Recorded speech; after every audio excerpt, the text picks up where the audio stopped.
नमस्कार शिक्षक साथियों, एक बार पुनः आप लोग के बीच उपस्थित हूँ और आज एक बार पुनः हम लोग बात करेंगे बीपीएससी प्रधान शिक्षक प्रधानाध्यापक की परीक्षा 29 जून 2024 को प्रधान शिक्षक की परीक्षा प्रस्तावित है। और पिछले वीडियो में हम लोगों ने बात किया था 1 से लेकर के 30 प्रश्नों के सेट सी पर, और आज इस वीडियो में हम लोग 31 से आगे की तरफ बढ़ेंगे। तो आगे बढ़ने से पहले एक बार पुनः सारे मित्रों से मैं अनुरोध करूंगा कि जो भी मित्र चैनल पर नए हों कृपया करके चैनल को सब्सक्राइब अवश्य कर लेंगे, लाइक करेंगे, शेयर करेंगे तथा अपना कमेंट्स करना नहीं भूलेंगे। तो देर न करते हुए आगे बढ़ते हैं मित्र। शिक्षा मनोविज्ञान के मुख्य तत्व कौन हैं, क्या क्या हैं? तो देखिए इसमें क्या क्या दिया है। शिक्षार्थी, सीखने की प्रक्रिया, अध्यापक, इनमें से सभी। तो शिक्षा मनोविज्ञान में शिक्षार्थी तो रहेगा ही, सीखने की प्रक्रिया भी होगा, अध्यापक भी होगा, अर्थात इसका सही उत्तर डी हो जाएगा कि इनमें से सभी। अगले प्रश्न की तरफ चलते हैं कि सर्वप्रथम मनोविज्ञान को किस विषय का अध्ययन करने वाले विषय के रूप में परिभाषित किया गया था? तो पहले इसे आत्मा का अध्ययन करने के लिए परिभाषित किया गया था, बाद में इसमें काफ़ी अंतर आया, मन का अध्ययन हुआ, फिर व्यवहार का अध्ययन हुआ। तो यहाँ प्रश्न में ये है कि सबसे पहले सर्वप्रथम किस रूप में इसे परिभाषित किया गया था? तो उसका सही उत्तर हो जाएगा आत्मा का अध्ययन। मित्रों 33वें प्रश्न की तरफ चलते हैं। अनुशासन जो अधिगम वातावरण में एक महत्वपूर्ण भूमिका निभाता है, किस तरह की मदद करता है? चुप्पी साधे रहने के लिए, शिक्षकों को निर्देश देने में, बच्चों को उनके पाठ रटकर याद करने में, या फिर बच्चों को अपनी शिक्षा को विनियमित और मॉनिटर करने के लिए? तो इसका सही उत्तर हो जाएगा डी, यानी कि बच्चों को अपनी शिक्षा को विनियमित और मॉनिटर करने के लिए। आगे बढ़ते मित्र और 32वें प्रश्न की तरफ चलते हैं। पियाजे के अनुसार मूर्त संक्रियात्मक अवस्था का समय काल क्या है? तो 34वां का हो जाएगा 2 वर्ष से लेकर के 7 वर्ष का जो समय होता है वो संक्रियात्मक अवस्था कहलाता है। 35वें प्रश्न की तरफ चलते हैं। बाल्यावस्था में सामाजिक विकास के रूप में मुख्य है, क्या चीज़ है? तो सामाजिक चेतना का यथेष्ट विकास, ये 35वें प्रश्न का उत्तर यहाँ पे हो जाएगा। तो आगे बढ़ते हैं और देखते हैं 36वां प्रश्न। निम्नलिखित में से कौन सी पूर्व संक्रियात्मक विचार की एक सीमा नहीं है? तो ऑप्शन है इसमें प्रतीकात्मक विचार का विकास,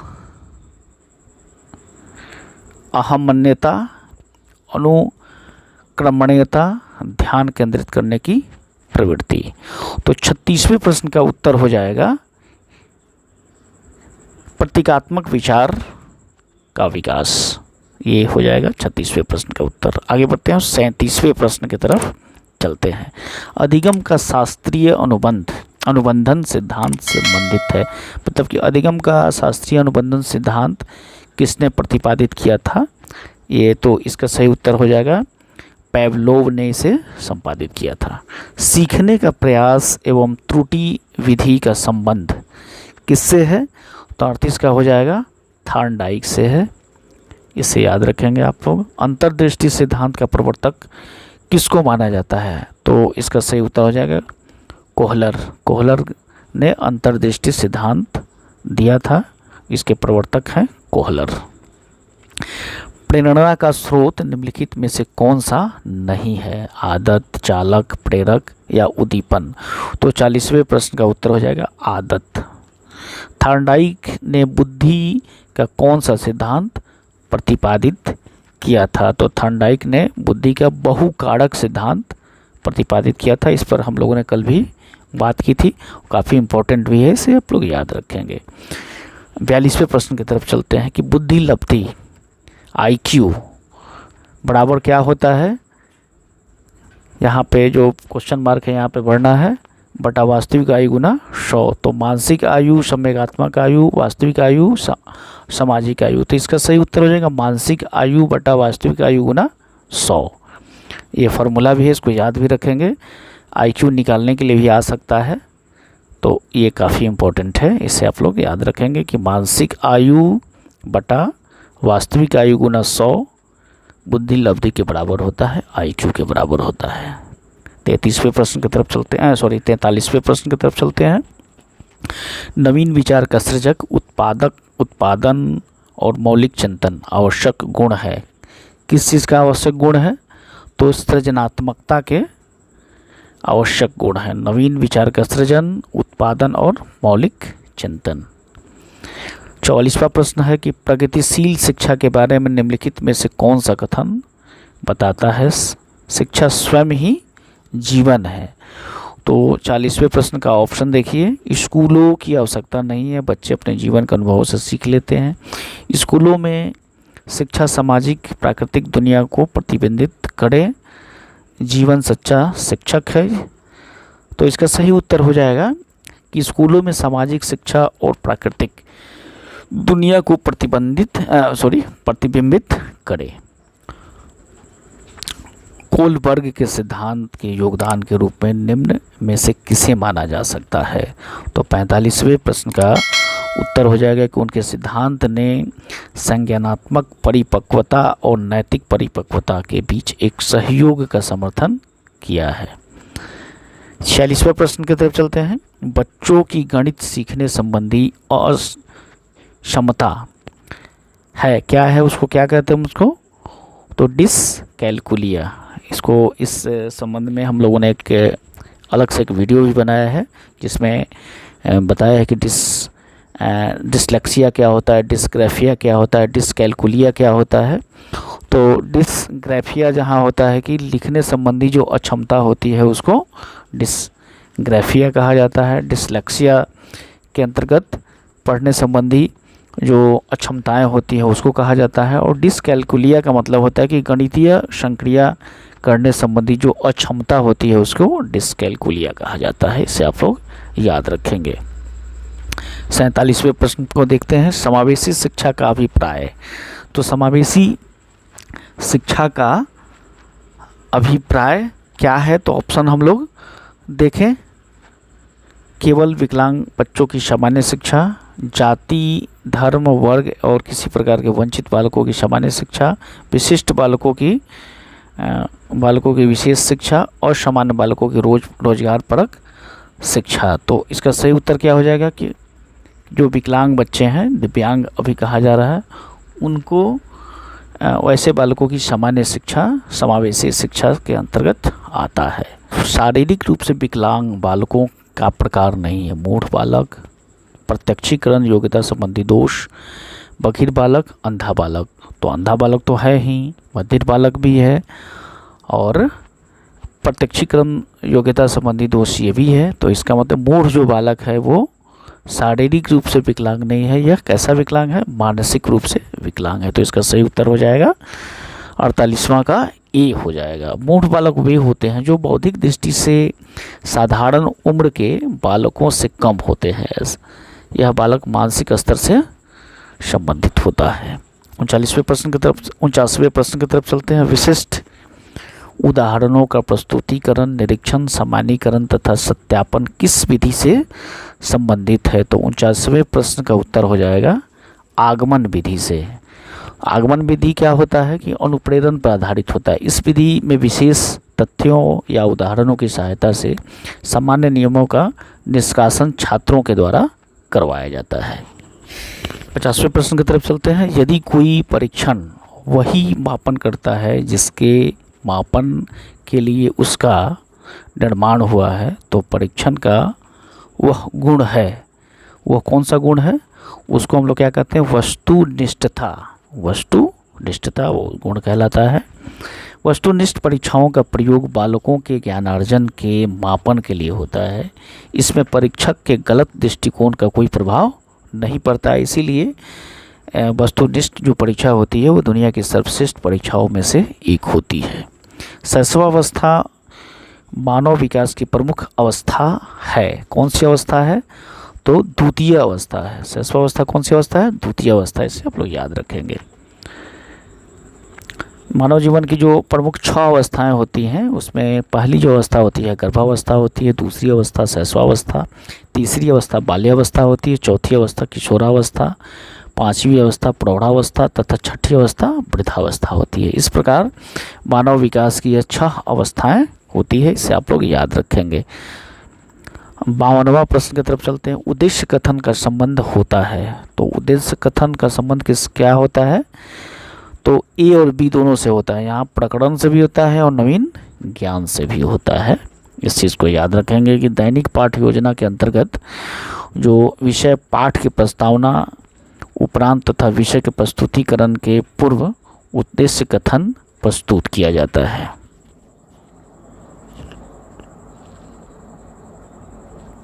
तिरपनवें प्रश्न की तरफ चलते हैं। पियाजे के अनुसार संज्ञानात्मक विकास की अवस्थाओं में बांटा गया है, तो 53 का सही उत्तर हो जाएगा 4 भागों में बांटा है पियाजे ने। पियाजे ने संज्ञानात्मक विकास की 4 अवस्थाएं स्पष्ट की है। ये कौन कौन सी अवस्था होती है, तो शैशवावस्था, बाल्यावस्था, मूर्त क्रियात्मक अवस्था तथा औपचारिक अमूर्त क्रियात्मक अवस्था। इसे आप लोग याद रखेंगे, 4 अवस्थाएं होती हैं इस प्रकार से। 54वां प्रश्न है। निम्नलिखित में से किस मनोवैज्ञानिक ने बच्चों को ज्ञान के सक्रिय जिज्ञासु के रूप में देखते हुए उनके चिंतन पर सामाजिक एवं सांस्कृतिक विषय वस्तुओं के प्रभाव को महत्व दिया है? तो 54वां जो आपका प्रश्न है, इसका सही उत्तर हो जाएगा, किसने दिया था, तो लेव वाइटकोस्की का दिया हुआ यह सिद्धांत है। पाठ्यक्रम कैसा होना चाहिए, छात्र केंद्रित होना चाहिए, विद्यालय केंद्रित, शिक्षक केंद्रित, या फिर डी इनमें से कोई नहीं। तो पाठ्यक्रम हमेशा छात्रों को ध्यान में रख करके होना चाहिए, यानी कि छात्र केंद्रित होना चाहिए। अगले प्रश्न की तरफ चलते हैं। 57वें प्रश्न की तरफ चलते हैं। शिक्षण अधिगम प्रक्रिया में वंचित समूह के संबंधित विद्यार्थियों के द्वारा सहभागिता कम होने की स्थिति में एक शिक्षक को क्या करना चाहिए? तो एक शिक्षक को अपनी शिक्षण पद्धति पर विचार करना चाहिए तथा बच्चों की सहभागिता में सुधार करने के लिए एक नए तरीके ढूंढने चाहिए। इसका बिल्कुल सटीक उत्तर यही होगा। और 58वें प्रश्न की तरफ चलते हैं। छात्रों को प्रेरित करने की सही विधि क्या है? तो छात्रों को प्रेरित करने की सबसे सही विधि जो है वो प्रशंसा है। छात्रों को संकेत देना तथा आवश्यकता पड़ने पर सहयोग प्रदान करना निम्नलिखित में से किसका उदाहरण है? तो 59वें प्रश्न का सही हो जाएगा ढांचा, मतलब कि पाड़। अब आगे बढ़ते हैं और 60वें प्रश्न की तरफ चलते हैं। 60वां प्रश्न है कि निम्नलिखित व्यवहारों में से कौन सा जीन पियाजे द्वारा प्रस्तावित मूर्त संक्रियात्मक अवस्था को विशेषित करता है? तो 60वां जो प्रश्न है इसका सही उत्तर हो जाएगा संरक्षण कक्षा समावेशन। 61वां प्रश्न की तरफ चलते हैं। बच्चों में संज्ञानात्मक विकास के संदर्भ में निम्नलिखित में से कौन सा पियाजे की संरचना है? तो 61वें प्रश्न का उत्तर आपका हो जाएगा स्कीमा। इसको याद रखेंगे। 61वां प्रश्न जो होता है जीन पियाजे के संज्ञानात्मक विकास सिद्धांत के अनुसार बालकों में वास्तविकता के स्वरूप में चिंतन करने, उसकी खोज करने तथा उसके बारे में समझ बनाने तथा उनके बारे में सूचनाएं एकत्रित करने की क्षमता बालक में परिपक्वता स्तर को निर्धारित करती है। बालक अपने विश्व की ज्ञान रचना में स्कीमा का प्रयोग करता है। तो इस प्रकार इसका सही उत्तर क्या हो जाएगा? स्कीमा हो जाएगा। 62वें प्रश्न की तरफ चलते हैं। भाषा के अर्जन और विकास के लिए सर्वाधिक संवेदनशील अवधि क्या है? तो प्रारंभिक बाल्यावस्था जो होती है ये सबसे संवेदनशील अवधि इसको कहा जाता है कि भाषा के अर्जन एवं विकास के लिए सर्वाधिक संवेदनशील अवधि प्रारंभिक बाल्यावस्था, अर्ली चाइल्डहुड कहा जाता है। बच्चे के विद्यालय जाने के पूर्व ही उनकी शिक्षा आरंभ हो जाती है। प्रारंभिक बाल्यावस्था में देखभाल और शिक्षा का उद्देश्य जन्म से 6 वर्ष तक के आयु के लिए होता है। तो इस प्रकार इसका सही उत्तर हो जाएगा आपका ऑप्शन बी, प्रारंभिक बाल्यावस्था। 63वें प्रश्न की तरफ चलते हैं। निम्नलिखित में से कौन सी लॉरेंस कोलबर्ग के द्वारा प्रस्तावित नैतिक विकास की एक अवस्था है? तो 63वां का सही उत्तर हो जाएगा सामाजिक अनुबंध अभिविन्यास। इसका सही उत्तर ये हो जाएगा। लॉरेंस कोलबर्ग के नैतिक विकास सिद्धांत के 6 अवस्थाएं होती है। इसमें 5वीं अवस्था में सामाजिक अनुबंध अभिविन्यास की चर्चा की गई है। इस अवस्था में व्यक्ति यह सोचने लगता है कि कुछ मूल्य, सिद्धांत और अधिकार कानून से भी ऊपर हो सकते हैं। व्यक्ति वास्तविक सामाजिक व्यवस्थाओं का मूल्यांकन इस दृष्टि से करने लगता है कि वे किस हद तक मूल अधिकारों एवं मूल्यों का संरक्षण करते हैं। तो इस प्रकार इसका सही उत्तर लॉरेंस कोलबर्ग का नाम याद रखेंगे और सामाजिक अनुबंध अभिविन्यास इसको याद रखेंगे। सतत व्यापक मूल्यांकन में व्यापक शब्द का अभिप्राय किस चीज़ से है? तो व्यापक का अधिकार संज्ञानात्मक और सह संज्ञानात्मक दोनों ही से है। इसका मतलब है कि इसका उत्तर सही हो जाएगा सी, ए और बी दोनों। 65वें प्रश्न की तरफ चलते हैं। एक समावेशी कक्षा में एक शिक्षक को विशिष्ट शैक्षिक योजनाओं को तैयार नहीं करना चाहिए, कभी कभी तैयार करना चाहिए, सक्रिय रूप से तैयार करना चाहिए, तैयार करने के लिए हतोत्साहित होना चाहिए। तो 65वां का उत्तर क्या हो जाएगा? सक्रिय रूप से तैयार होना चाहिए। आगे बढ़ते हैं, 66वें प्रश्न की तरफ चलते हैं। विकासात्मक मनोविज्ञान में जीवन का अध्ययन किया जाता है। तो 66वें में गर्भकाल में, जन्म से जीवन पर्यंत, किशोरावस्था में। तो विकासात्मक मनोविज्ञान में जीवन का अध्ययन जीवन पर्यंत चलते रहता है।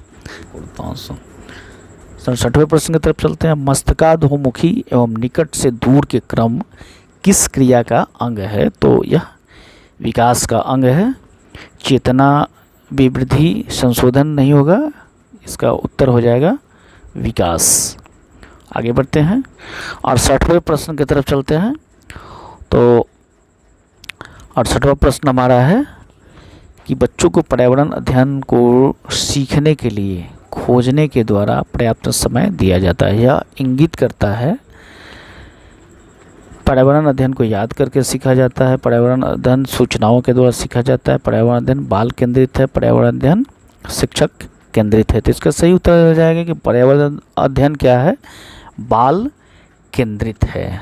ठीक है मित्र, आगे बढ़ते हैं। शिक्षा का अधिकार अधिनियम 2009 में उल्लेखित की गई समावेशी शिक्षा की अवधारणा निम्नलिखित में से किस पर आधारित है? तो अधिकार आधारित मानवतावादी परिप्रेक्ष्य है, ये व्यवहारवादी सिद्धांत नहीं है। अशक्त बच्चों के प्रति सहानुभूति तो बिल्कुल ही नहीं है, यह अधिकार है, अधिकार आधारित मानवतावादी परिप्रेक्ष्य है, इसलिए इसका सही उत्तर सी हो जाएगा।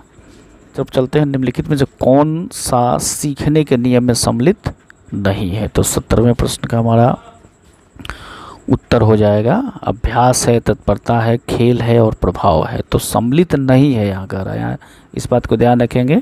अगर सम्मिलित रहता तो ये तीनों हो सकता था, लेकिन सम्मिलित नहीं है तो इसका उत्तर हो जाएगा खेल। ठीक, आगे बढ़ते हैं और अगले प्रश्न की तरफ देखते हैं। बच्चों को पर्यावरण अध्ययन सीखने में प्रभावशाली तरीके से जोड़ा जा सकता है। वृत्तांत से कहानियाँ, शिक्षक के द्वारा अवधारणाओं की प्रभावशाली व्याख्या, शिक्षक के द्वारा अवधारणाओं के प्रभावशाली प्रदर्शन एवं व्याख्या। तो इसका सही उत्तर हो जाएगा ए हो जाएगा, वृत्तांत और कहानियाँ दोनों हो जाएगा। मतलब कि इसका सही उत्तर ए और बी दोनों, मतलब कि बी नंबर हो जाएगा। पर्यावरण अध्ययन के शिक्षक के द्वारा बच्चों को जानवरों का अवलोकन तथा उनका चित्र बनाने को प्रेरित करने का उद्देश्य है। तो बच्चों में सृजनात्मक विकास करना, बच्चों में अवलोकन एवं रचनात्मक विकास करना, बच्चों में सौंदर्यात्मक संवेदना का विकास करना। तो यहाँ पे इसका सही उत्तर हो जाएगा ए, बी और सी। मतलब कि एक भी सही है, दो भी सही है, तीन भी सही है। तो इसका मतलब कि इसका सही उत्तर हो जाएगा डी हो जाएगा। प्रश्न की तरफ चलते हैं। अनेक घटनाओं के बारे में बच्चों के द्वारा बनाए गए सहजानुभूत सिद्धांतों के संदर्भ में एक शिक्षिका को क्या करना चाहिए? बच्चों के सिद्धांतों को अनदेखा कर देना चाहिए, बच्चों को दंडित करना चाहिए, बार बार याद करने का एक ही सिद्धांत को बदल देना चाहिए, प्रतिकूल प्रमाणों और उदाहरणों के द्वारा प्रस्तुत करके बच्चों को उनके सिद्धांतों को चुनौती देनी चाहिए। तो इसका सही उत्तर हो जाएगा डी, प्रतिकूल प्रमाण और उदाहरणों के प्रस्तुत करके बच्चों को इसकी इन सिद्धांतों को चुनौती देनी चाहिए। संवेग और संज्ञान एक दूसरे के क्या हैं? पूर्णतः अलग हैं, स्वतंत्र हैं, सन्निहित हैं, संबंधित नहीं है। तो इसका दोनों एक दूसरे के सन्निहित है, इसे आप लोग याद रखेंगे। एक बालक की वास्तविक आयु है 12 वर्ष, इसकी मासिक आयु है 15 वर्ष, तो उसकी बुद्धि लब्धि क्या होगी? आप इसे निकाल भी सकते हैं अपने से। एक बुद्धि लब्धि बराबर क्या होता है? मानसिक आयु बटा वास्तविक आयु। तो मासिक आयु आपके कितना है? यहाँ 15 वर्ष है, और वास्तविक आयु कितना है? 12 वर्ष है, और इसमें 100 से गुना कर देंगे। तो अगर 3 से इसको काट देते हैं तो 4 हो जाएगा, और 3 से काट देंगे तो 5 हो जाएगा, फिर 4 से इसको 100 को काट देंगे तो 25 हो जाएगा। तो 25 बचे 125। तो बुद्धि लब्धि इसका कितना हो गया? 125। तो इसका सही उत्तर 125 हो जाएगा। तो इस प्रकार से आज हम लोगों ने 31 प्रश्न नंबर 31 से लेकर के और 75 तक देखा। डीलर खंड का यह तीसरा सेट आपके लिए काफ़ी महत्वपूर्ण साबित होगा, इसलिए इस वीडियो को अधिक से अधिक देखें, अपने मित्रों के पास शेयर करें, और हाँ, कमेंट्स करना न भूलें। आपका कमेंट्स हमें एक ऊर्जा प्रदान करता है और नए प्रोजेक्ट पर फिर काम करने के लिए प्रोत्साहित भी करता है। तो आप लोग चैनल पर बिल्कुल बने रहें। परीक्षा में अब समय नहीं रह गया है। बहुत बहुत धन्यवाद।